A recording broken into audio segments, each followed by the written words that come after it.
al legislador por Forja, el diputado de la provincia, Federico Greve, porque todos estos tweets del gobernador causaron mucha preocupación.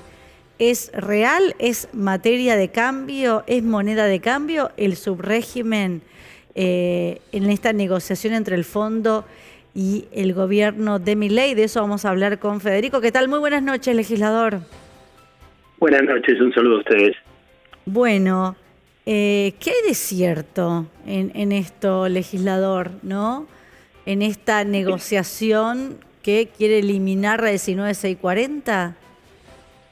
El acuerdo con el que se firmó con el fondo, recordemos, para que la gente sepa, es un acuerdo que el Congreso de la Nación lo que hizo fue autorizar al gobierno nacional a suscribir un acuerdo con el fondo.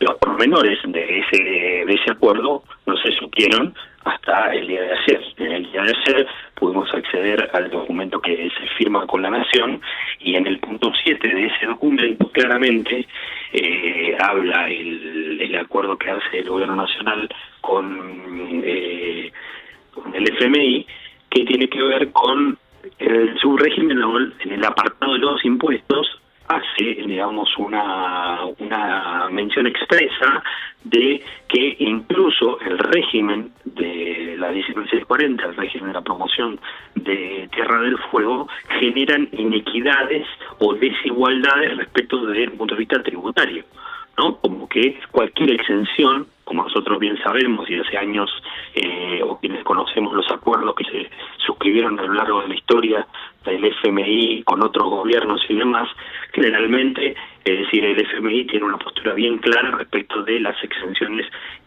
impositivas que se hacen en los distritos. Ellos siempre tienen esta receta, digo, que es flexibilización laboral, digamos, cambiarme las condiciones de trabajo, jubilación, modificarme el régimen y hacerlo más gravoso para que se jubile menos gente, y en este caso eliminar los regímenes de excepción como es el de Tierra del Fuego. Y la verdad que ante esta situación a nosotros nos preocupa y nos ocupa. La verdad que nos ocupa porque nosotros tenemos que poner voz, porque si esto se va a llevar adelante o se va a materializar, será producto de una decisión del gobierno nacional. Queremos entender que el gobierno nacional no va a acceder a estas condiciones y no va a dar de baja el subrégimen, pero la verdad que como representantes de Tierra del Fuego nos preocupa esta situación y es difícil de asimilar, ¿no? Legislador, ¿este acuerdo con el Fondo Monetario Internacional tiene algo positivo o es todo preocupante? La verdad que sí, yo tengo una opinión muy particular, que te diría que es personal. Para mí es preocupante porque la fórmula de ir al Fondo Monetario Internacional no es ninguna salvación. Si no, pregunten a Grecia, qué es lo que le pasó cuando salió y hizo un acuerdo con el FMI. Y digo Grecia para no hablar de países latinoamericanos y de su desarrollo, para hablar de un país europeo que fue supuestamente ayudado por el FMI y hoy está recién saliendo de las recetas del FMI que le hicieron muy mal a la población en ese país. Entonces, nosotros tenemos incontable cantidad de ejemplos de cuando entramos en el Fondo Monetario, cuando nos exigieron hacer cosas de las que estaba hablando hace minutos. La verdad que de ninguna manera beneficiaron a la población en su conjunto, ¿no? Greve, ¿qué piensa usted o cuál es su opinión con respecto a lo que dicen defender en campañas políticas los derechos y la soberanía de la Tierra del Fuego y los derechos de Tierra del Fuego aquí en campaña, y cuando van a Buenos Aires o cuando están en el Congreso hacen prácticamente todo lo contrario de lo que proponen en campañas políticas aquí, hablando de recursos, de defender los puestos laborales? ¿Por qué cree que esas cosas, cuando se está en Buenos Aires, no suceden?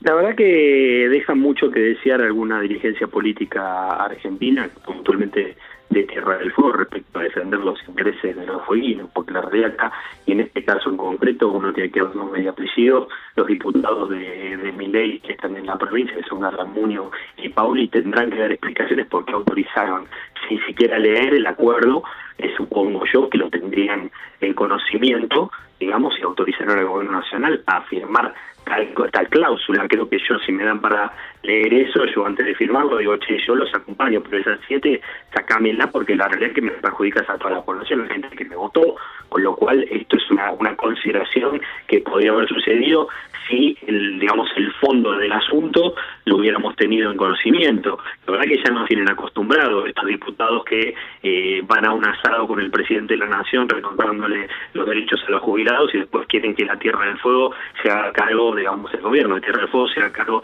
de todo lo que sucede, entonces, y que sea un estado intervencionista. Entonces la verdad es que es una postura bastante contradictoria digamos, en cuanto a estar en Buenos Aires y después poder ejercer el cargo en la provincia de Tierra del Fuego. ¿Cómo están trabajando ahora con el grupo con el gobierno y qué es lo que van a presentar, ¿no? De esto ser así, esta ley que está vigente desde el año 72.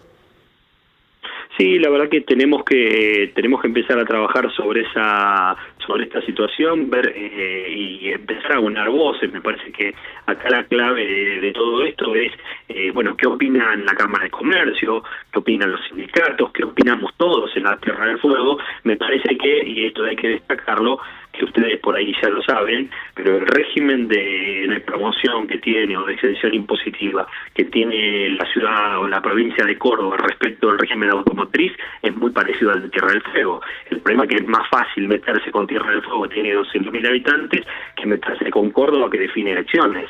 Entonces esa es la postura política generalmente del centralismo porteño, que es más fácil atacar a Tierra del Fuego, que son poquitos, que a Córdoba, que es una gran masa de gente y que les va a traer más conflictos. Esto es lo que sucede con la dirigencia política argentina, ¿no? En general. ¿Cree que hay un ensañamiento con el gobierno de Gustavo Melella por no formar parte o no ser parte de los gobernadores aliados o afín del gobierno nacional? No, yo creo que el ensañamiento es con la Tierra del Fuego, no creo que sea con el gobierno de Gustavo Melella, porque, digamos, estos ataques al subrégimen no son nuevos, no viene de este gobierno, ni de actores de este gobierno, ni de personas que, digamos, que pasaron por gobiernos nacionales. La verdad que hasta en los gobiernos nacionales afines, por así decirlo, nosotros tuvimos incontable cantidad de gente que tuvimos que explicar por qué teníamos que mantener el subrégimen, cuando en realidad uno está hablando de soberanía, de trabajo, de producción, de trabajo fueguino, de trabajo argentino.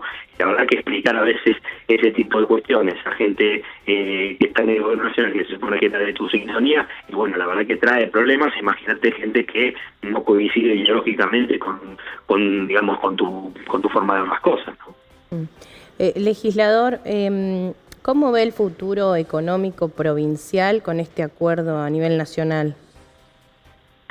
La verdad que en realidad el futuro económico provincial va a estar atado directamente al futuro económico nacional, ¿no? Porque lo cierto es que nosotros dependemos, como muchas de las provincias argentinas, de la coparticipación nacional, y dentro de este apartado también del FMI del que estamos hablando, se habla de la distorsión de los impuestos y de cómo hay que corregir las asimetrías y también, digamos, meterse a trabajar o a ponerse a ver el régimen de coparticipación federal, que quieren o pretenden eliminar impuestos indirectos y dejar solamente impuestos directos que cobre la nación, con lo cual eso también va a traer una detracción en los ingresos. Así que la realidad es que nosotros vemos complejo el tema, porque la realidad es que es muy difícil la situación económica hoy como la estamos viendo nosotros. Evidentemente hay quienes tienen otra mirada y creen que esto va a ser, digamos, para la prosperidad o para la mejor de la Argentina, y nosotros no vemos que eso suceda, o por lo menos no en lo inmediato, porque vemos que todas las recetas que se están aplicando son recetas que en el pasado fallaron. Entonces, si uno hace siempre lo mismo, no puede esperar un resultado distinto. Me parece que el resultado va a ser el mismo que pasó en el 2001, que pasó años atrás en otras cuestiones de la Argentina, pero esto es una opinión personal desde la experiencia de cómo uno vio cómo aplicaron estas recetas. En realidad no fueron, como decíamos al principio, en beneficio de la mayoría de la población, ¿no? Bueno, muchísimas gracias, legislador Greve. Le agradecemos mucho.